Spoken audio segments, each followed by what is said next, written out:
Bonsoir à vous tous et bienvenue à notre étude dans les Écritures pour ce mercredi soir. Une étude dans la parole de Dieu pour nous aider à mieux comprendre les textes bibliques et surtout à mieux les appliquer dans notre vie selon les besoins et les contextes de notre marche avec Dieu.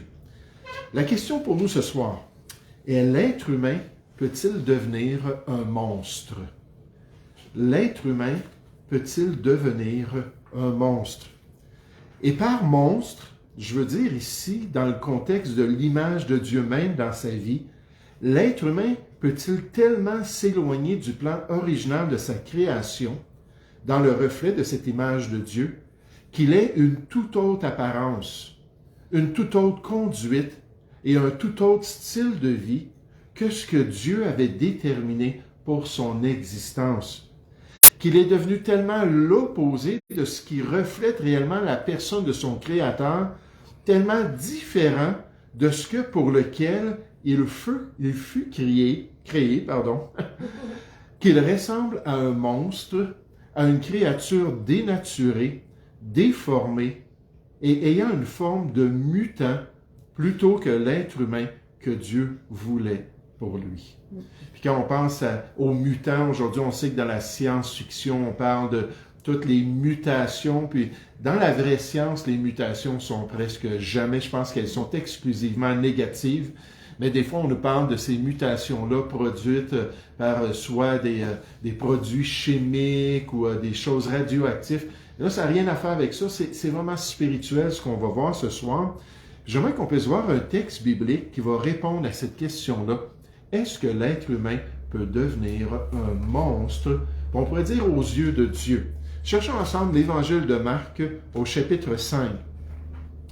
L'Évangile de Marc au chapitre 5, puis mon thème ce soir dans l'Évangile de Marc, c'est « Lorsqu'un monstre redevient homme ». Lorsqu'un monstre redevient homme. L'Évangile de Marc au chapitre 5, au verset 1, puis vous allez vite voir de quoi je parle ce soir, puis ce qui s'est produit dans la vie de cet individu au verset 1. Ça dit: ils arrivèrent sur l'autre bord de la mer, dans le pays des Gadaréniens. Aussitôt que Jésus fut hors de la barque, il vint au-devant de lui un homme sortant des sépulcres et possédé d'un esprit impur. Cet homme avait sa demeure dans les sépulcres et personne ne pouvait plus le lier, même avec une chaîne. Car souvent il avait eu les fers aux pieds et il avait été lié de chaînes, mais il avait rompu les chaînes, brisé les fers, et personne n'avait la force de le dompter. Il était sans cesse, nuit et jour, dans les sépulcres et sur les montagnes, criant et se meurtrissant avec des pierres. Ayant vu Jésus de loin, il accourut et se prosterna devant lui, et il s'écria d'une voix forte: « Qu'y a-t-il entre moi et toi, Jésus, fils du Très-Haut, du Dieu Très-Haut? Je t'en conjure au nom de Dieu, ne me tourmente pas. » Car Jésus lui disait: « Sors de cet homme, esprit impur. » Et il lui demanda: « Quel est ton nom? » « Légion est mon nom, lui répondit-il, car nous sommes plusieurs. » Et il le priait instamment de ne pas les envoyer hors du pays. Il y avait là, vers la montagne, un grand troupeau de pourceaux qui paissaient. Et les démons le prièrent, disant: « Envoie-nous dans ces pourceaux, afin que nous entrions en eux. » Et il le leur permit. Et les esprits impurs sortirent, entrèrent dans les pourceaux, et le troupeau se précipita des pentes escarpées dans la mer. Il y en avait environ 2000, et ils se noyèrent dans la mer.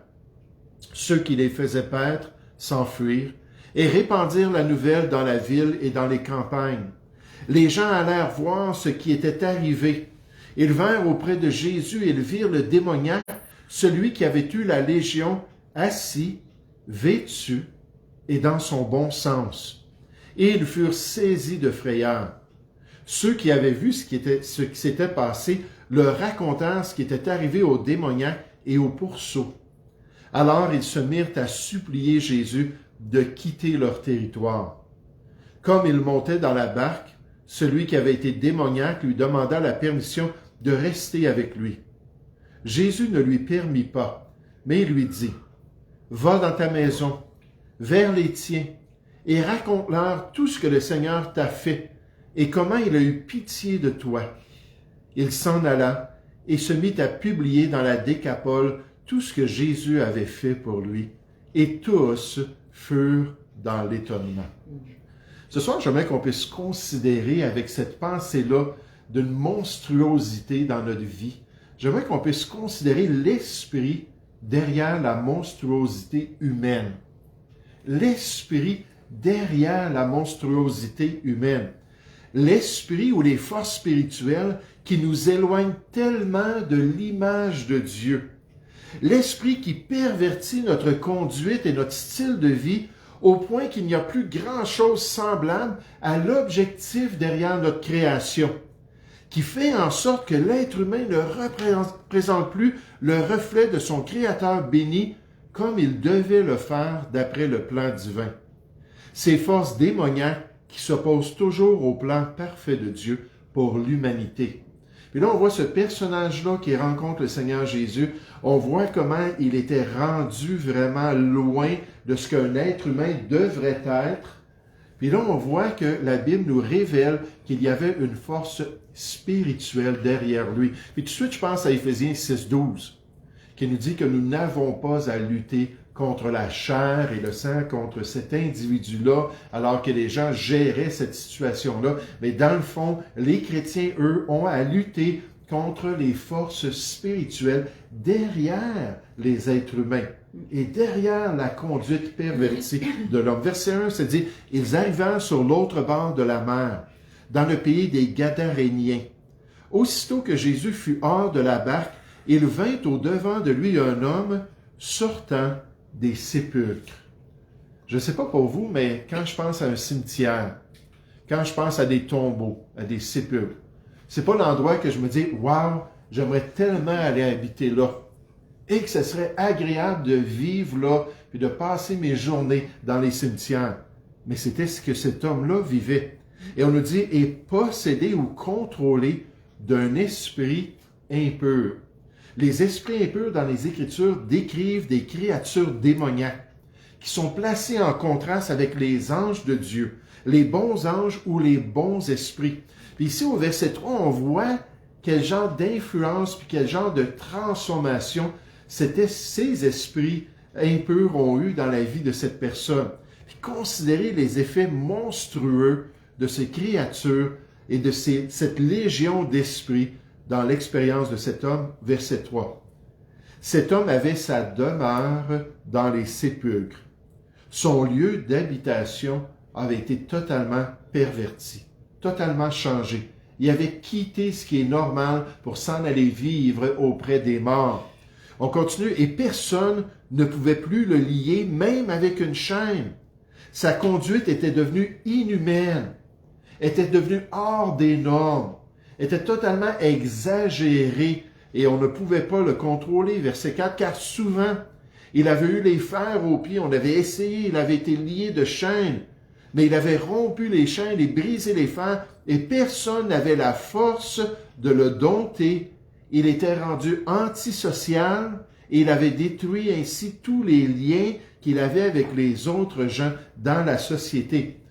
Puis en passant, le fait qu'il était entièrement nu, ça ne l'aidait pas non plus dans ses relations avec les autres. Verset 5. Il était sans cesse, nuit et jour, dans les sépulcres et sur les montagnes sans cesse. C'était son style de vie, c'était son occupation quotidienne, criant et se meurtrissant avec des pierres.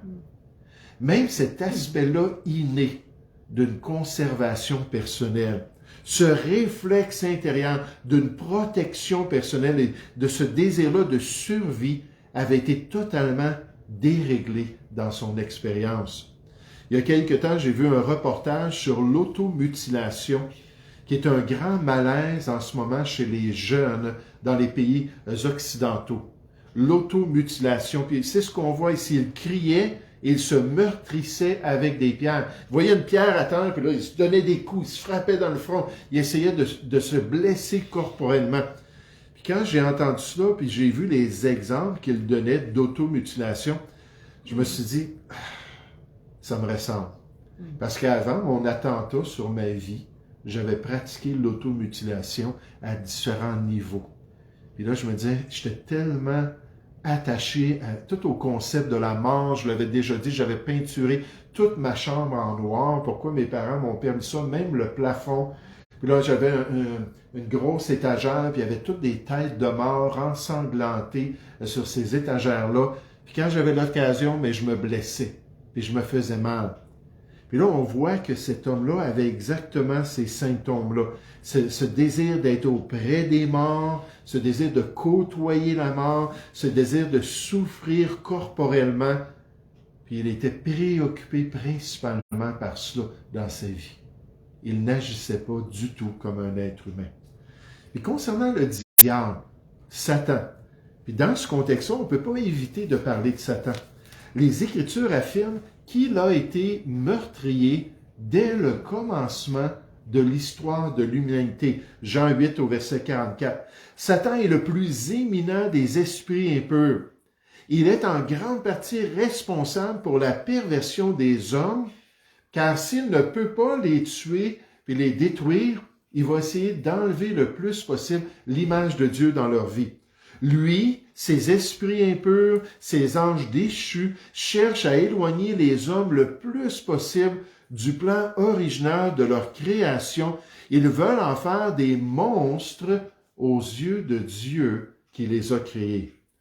Vous savez, plusieurs théologiens croient que c'est Satan lui-même qui est appelé Abaddon ou Apollyon dans Apocalypse chapitre 9 au verset 11. On nous parle de celui qui règne sur les puissances démoniaques. Puis on sait qu'il y a une hiérarchie. Il y a des principautés, puis il y a une hiérarchie dans les bons anges et aussi dans les anges impurs. Mais quand on parle de celui-là, cet Apollyon, puis ce Abaddon-là, le mot veut dire un destructeur. Celui qui essaie d'exterminer l'être humain. Celui en particulier qui veut détruire son existence ou sinon au moins affecter le genre de vie qu'il va vivre ici-bas. Et plusieurs pensent que c'est Satan qui est décrit par ces expressions-là. C'est certain que plus que la société est fascinée, plus que le monde qui nous entoure est intéressé par les esprits, par les guides spirituels, par les manifestations démoniaques diverses, plus elle sera influencée à devenir le contraire ou l'opposé du plan de Dieu pour l'être humain. Des monstres en formation continue autour de nous. Et je pensais à cela cette semaine, juste on voit toutes sortes d'exemples. Il semble vraiment que la perversité est de plus en plus grandissante, qu'il y a de plus en plus de ténèbres autour de nous. Mais dans notre société, alors qu'on regarde le comportement, alors qu'on regarde le style de vie, les choix des êtres humains, on voit comment ils s'éloignent de plus en plus du plan que Dieu avait pour eux. Puis je pensais juste à ce carnaval au Brésil que j'ai vu cette semaine. Quelqu'un m'a envoyé ça à Rio de Janeiro. Puis il y avait un chariot qui se promenait à travers le carnaval. Puis il y avait une immense représentation du diable ou de Satan lui-même que les gens célébraient. On voyait ça, ils dansaient autour du chariot, puis ils célébraient ça. Puis là, je regardais ça, puis je me disais, ça commence à ressembler aux caractéristiques de la tribulation. Dans Apocalypse chapitre 9, au verset 20, on nous dit qu'une des choses qui va se produire pendant ces 7 ans-là de tribulation, alors que les ténèbres vont être totalement libérées, puis le monde va être totalement corrompu, une des choses que les gens vont faire, c'est qu'ils vont adorer les esprits impurs. Ils vont adorer les démons. Dans le chapitre 13, on nous dit que les nations entières, pendant cette génération-là, nécessairement à part exception, ceux qui sont inscrits dans le livre de vie de l'agneau, qui vont résister, et les nations entières vont adorer Satan lui-même.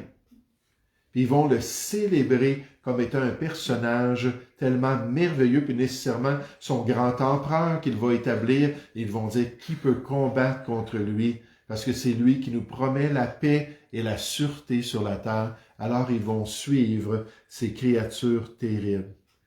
Mais maintenant, dans notre texte, on ne voit pas juste cette monstruosité.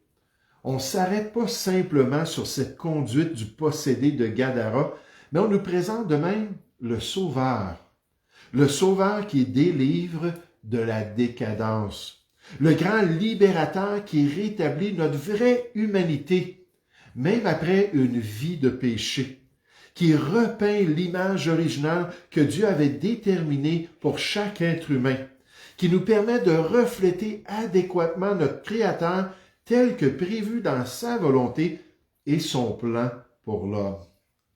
Puis combien de témoignages on a entendu de gens qui étaient totalement loin de Dieu.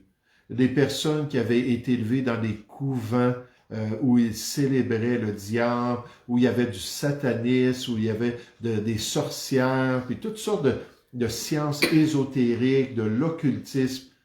Ces jeunes-là qui ont été dans ça toute leur vie, qu'à un moment donné, ont rencontré le grand libérateur. Comme cet homme-là ici, ils ont été entièrement transformés. Regardez au verset 6. On nous dit « ayant vu Jésus ». Là, j'aime ça. Le mot « Yessus »,« Yeshua », Dieu notre Sauveur, Dieu notre Libérateur, celui qui nous a affranchis du péché et de la corruption. Ayant vu Jésus de loin, il accourut et se prosterna devant lui et s'écria d'une voix forte, « Qu'y a-t-il entre moi et toi, Jésus, Fils du Très-Haut? Je t'en conjure au nom de Dieu, ne me tourmente pas. » Car Jésus lui disait, « Sors de cet homme, esprit impur. » Et lui demanda, « Quel est ton nom? » Jésus semble-t-il avoir remarqué qu'il n'avait pas sorti instantanément de la personne. Il voyait qu'il y avait peut-être un degré de puissance ou de résistance chez cet esprit-là. Il lui dit, « Quel est ton nom? » « Légion est mon nom. » Et les légions romaines, les soldats romains, c'était jusqu'à 6000 soldats. Donc peut-être qu'ils se sont appelés légions parce qu'ils étaient des milliers d'esprits impurs dans le corps de ce possédé. « Légion est mon nom, répondit-il, car nous sommes plusieurs. » Et il le priait instamment de ne pas les envoyer hors du pays. Ça, je trouve ça intéressant. C'est l'esprit ou les esprits qui disent « Envoie-nous pas en dehors de ce pays-là. » Évidemment, ces esprits étaient bien confortables dans cette région païenne du monde d'alors. Une région qui semblait favorable à leurs activités impures et démoniaques. Ils disent « On aime ça ici. Hein, on ne veut pas quitter la région. On ne veut certainement pas s'en aller chez les Juifs ou s'en aller ailleurs. » Puis quand je pensais à ça, je me demandais notre pays, aux yeux des créatures impures et angéliques, est-ce que notre pays est aussi confortable et est-ce qu'il est favorable à l'activité démoniaque, aux activités de l'ennemi? On dit, envoie-nous pas ailleurs, verset 11. Il y avait là, vers la montagne, un grand troupeau de pourceaux qui paissaient. Des animaux impurs pour des esprits impurs. Ils ont dit, ça nous intéresse. Et les démons le prièrent, disant, envoie-nous dans ces pourceaux, afin que nous entrions en eux. Et vous savez, c'est toujours ça la permission que les démons demandent à Dieu. C'est la permission d'avoir accès. C'est la permission de pouvoir entrer dans la vie des gens, d'influencer les gens. Là même, c'était des animaux. Puis on dit, on a besoin de ta permission, permets-nous d'entrer dans les animaux. Verset 13, il le leur permit. Et les esprits impurs sortirent de cet homme, entrèrent dans les pourceaux, et le troupeau se précipita des pentes escarpées dans la mer. Il y en avait environ 2000 et se noyèrent dans la mer. On a dit que les animaux sont morts, les pourceaux. Mais qu'est-ce qui s'est produit avec la légion? Qu'est-ce qui s'est produit avec tous ces esprits impurs? Probablement qu'ils sont juste partis, puis qu'ils ont cherché quelqu'un d'autre de bien disposé pour pouvoir être un hôte pour cette légion-là dans leur vie. Les Écritures confirment toutefois, alors qu'on pense à ce passage-là, alors qu'on pense à cet homme-là qui était si loin du plan de Dieu, alors qu'on pense à l'intervention de Jésus, dans Jean 8 au verset 36, on nous dit « Si donc le Fils vous affranchit, vous serez réellement libre. » Et c'est ce qu'on voit ici. Un homme qui était totalement affranchi, totalement libéré par la grâce de Dieu. Jésus, le Fils de Dieu, a toute la puissance pour rétablir une personne dans une marche digne de Dieu, dans une conduite et un style de vie digne du Seigneur, dans un retour à la volonté de Dieu pour son existence grâce à la délivrance spirituelle et morale qui accompagne son salut. La semaine passée, une dame est allée témoigner dans une église évangélique, j'ai entendu ça aux nouvelles, mais des nouvelles chrétiennes.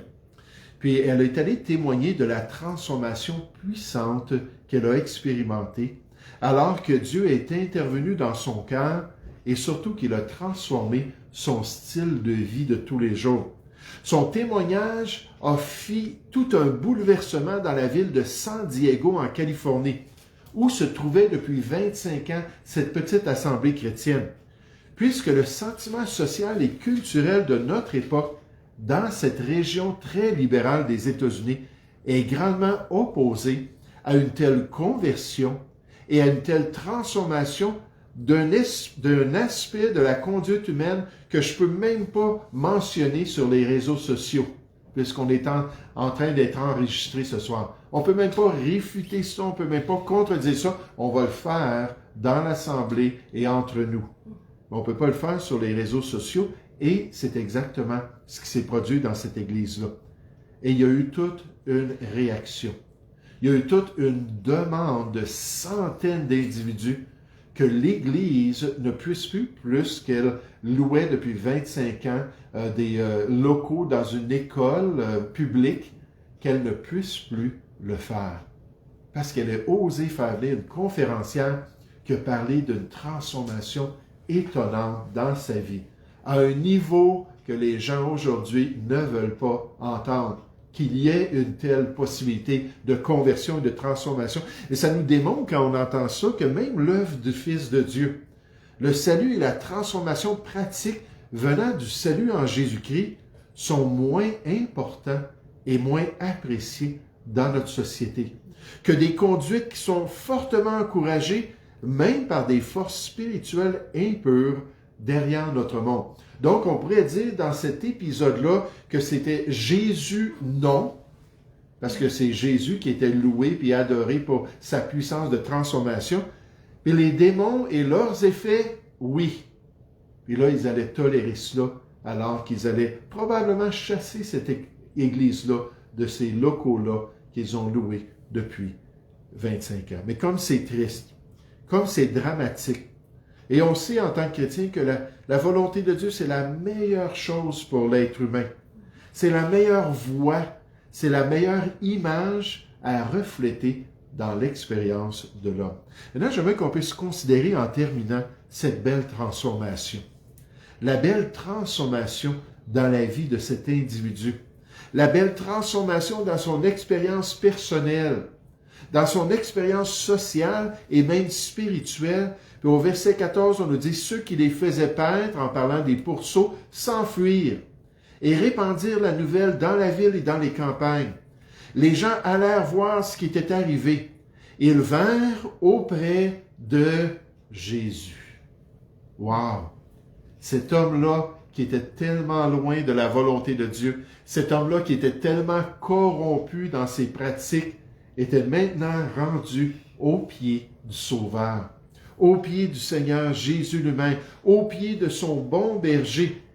Et on nous dit, et ils virent le démoniaque, celui qui avait eu la légion, assis, vêtu, donc quel contraste, il courait plus, il criait plus, vêtu, il était plus nu, et dans son bon sens, ayant toutes ses facultés de rétabli. Vous savez, juste pensez à cela. Aujourd'hui, dans notre société, s'il y a une chose qui est encouragée, c'est d'expérimenter différentes substances pour pas avoir nos sens toutes disponibles.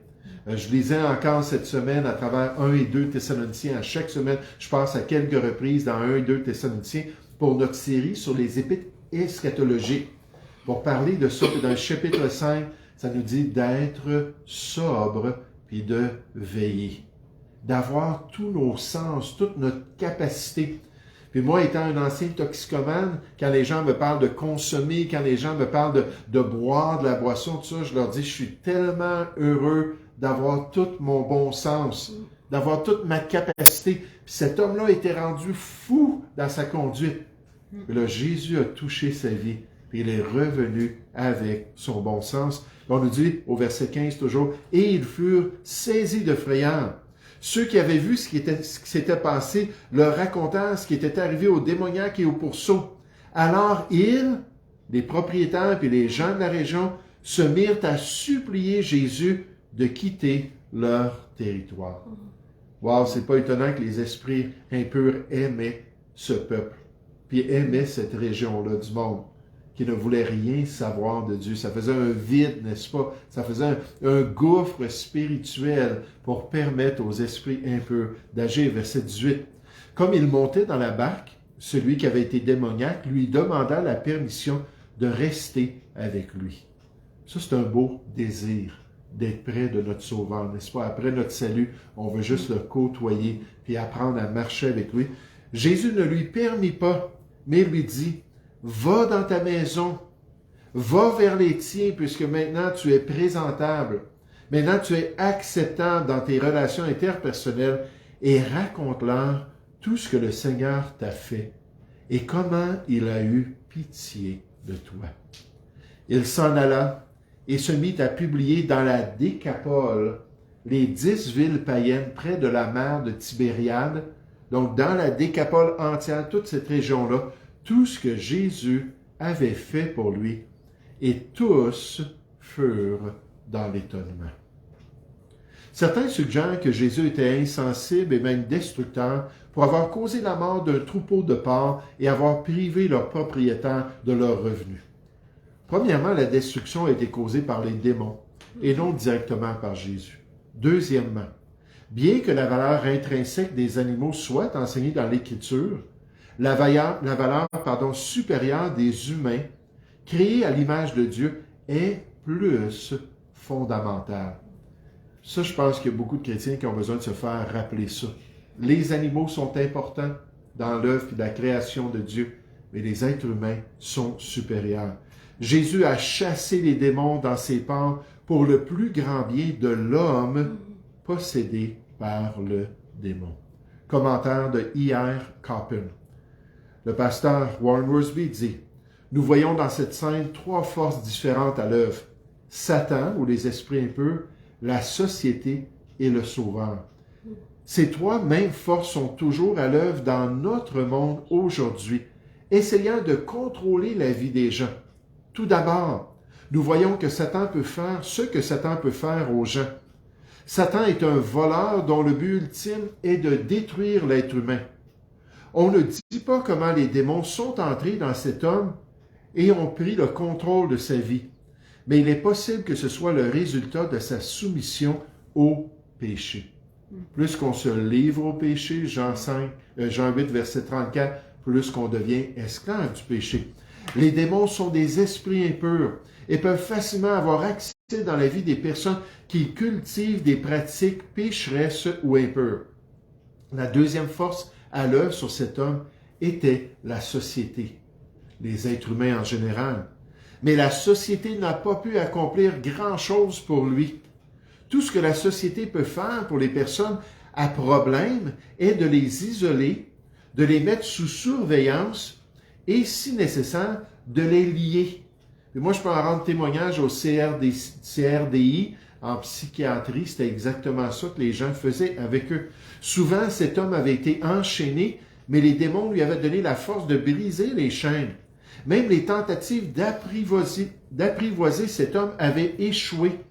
Avec toutes ces merveilles technologiques, la société ne peut toujours rien faire aux problèmes causés par Satan et par le péché.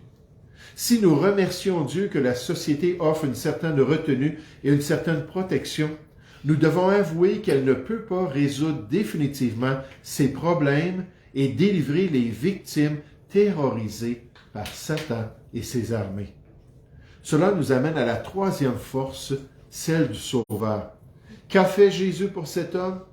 Pour commencer, il est venu gracieusement à lui par amour. et a même traversé une tempête pour le faire. Certains pensent que la tempête elle-même était peut-être d'origine satanique, puisque Jésus a utilisé les mêmes mots pour calmer la mer qu'il utilisait lorsqu'il chassait des démons durant son ministère. Il a dit à la mer, « Arrête, tais-toi ». Puisqu'il disait aux démons qui proclamaient qu'il était le Fils de Dieu, il disait, « Tais-toi ». Puis ne dis pas cela. Donc c'est possible. Peut-être Satan essayait-il de détruire Jésus lors de la tempête, ou du moins de l'empêcher de venir auprès de l'homme qui avait besoin de lui. Mais rien ne pouvait empêcher le Seigneur de venir dans ce cimetière et d'apporter la délivrance à cet homme. La Bible n'explique nulle part, la psychologie ou la physiologie de la possession démoniaque. L'homme qui a parlé à Jésus était sous le contrôle d'une légion de démons et une légion romaine pouvait compter jusqu'à 6000 hommes. Il est effrayant de penser aux horreurs que cet homme a vécues jour et nuit alors que des milliers d'esprits impurs le tourmentaient. Les éleveurs de pourceaux ne voulaient pas être blâmés pour la perte des porcs. Ils ont donc immédiatement couru pour dire aux propriétaires ce qui s'était passé. Lorsque les propriétaires sont arrivés sur les lieux, ils ont eu peur en voyant les changements spectaculaires qui s'étaient produits chez cet homme, qui depuis longtemps était connu de la société de l'époque. Au lieu de courir tout nu, l'homme était habillé. Au lieu de courir, l'homme était assis et dans son bon sens. Il était devenu une nouvelle créature en Jésus.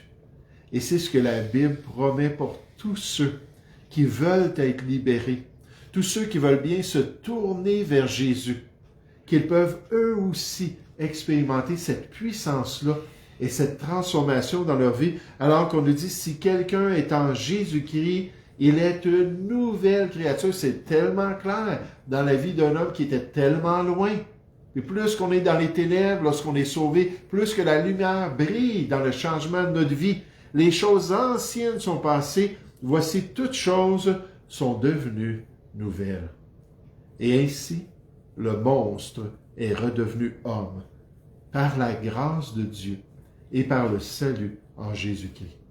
Et ce récit de sa délivrance a été inspiré par Dieu pour notre encouragement alors qu'on répand l'évangile de Jésus-Christ. Oh, ce soir, qu'est-ce qu'on doit retenir?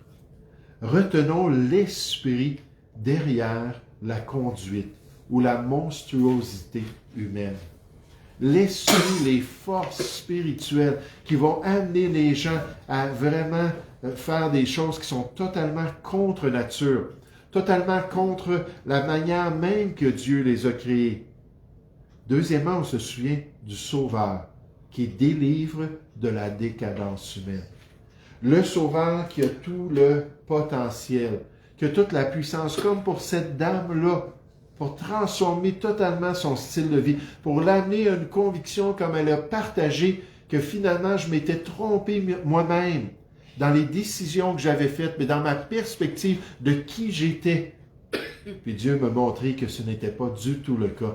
Puis comme je suis heureuse maintenant de suivre sa volonté. Puis dernièrement, on voit cette belle transformation dans la vie de tous ceux qui se tournent vers le Seigneur Jésus. La vie de tous ceux qui mettent leur foi en lui, puis qui l'acceptent que Jésus est leur sauveur. Nous allons prier ensemble. Père Céleste, on veut te louer, on veut te remercier pour ce beau texte des Écritures, Seigneur, qui revient dans 3 des 4 évangiles. Seigneur, on te remercie pour cette grâce que tu as donnée à cet homme, ce rétablissement dans cet ordre de la création. Et Seigneur, cette conduite ensuite qui a été un témoignage pour toute une région tellement corrompue. Une région grecque, Seigneur, une région païenne qui était tellement confortable avec le mal. Mais merci, Père Céleste, que ce témoignage-là a pu permettre aux gens de réfléchir, a pu les porter à considérer le Seigneur Jésus, puis à voir que Christ, ce n'est pas un être fictif, ce n'est pas un personnage illusoire, mais c'est celui qui les appelle à lui, qui frappe à la porte de leur cœur pour qu'ils puissent se tourner vers lui et expérimenter une conversion extraordinaire, une transformation du cœur et ensuite de la conduite. Merci, Père Céleste, pour cette œuvre extraordinaire que tu fais dans la vie des gens qui se tournent vers toi. Et on te prie, Seigneur, d'ici l'enlèvement de l'Église, d'ici notre départ pour la gloire, que tu puisses nous aider à continuer à avoir confiance que l'Évangile, c'est vraiment la puissance de Dieu pour le salut ou la délivrance, la libération de quiconque croit. Nous te prions au nom du Seigneur Jésus. Amen.